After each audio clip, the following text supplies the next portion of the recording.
এই দুনিয়া একদিন শেষ হয়ে যাবে।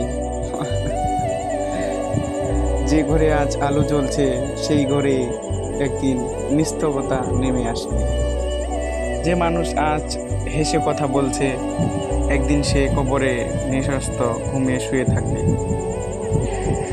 ভাই বোন, জীবনে অনেক কিছু চেয়েছো কিন্তু আল্লাহকে চাওনি, অথচ তিনি একমাত্র যাকে চাইলে আর কিছু চাওয়ার দরকার হয় না। তিনি ক্ষমাশীল, তিনি রহিম। তুমি একবার ফিরে এসো, দেখো তিনি কেমন জড়িয়ে ধরে। আজ যারা নামাজকে হালকাভাবে নিচ্ছে কাল তারা আফসোস করবে, কিন্তু তখন সময়ে থাকবে না সে নামাজ তুমি আজ ফেলে দিচ্ছ। মৃত্যুর সময় তোমার চোখে অশ্রু হয়ে ঝরবে সেটাই। তুমি টাকা পয়সা জমিয়েছো, দালান বানিয়েছো, কিন্তু নিজের জন্য জান্নাতের একটি ঘর বানাতে পারোনি।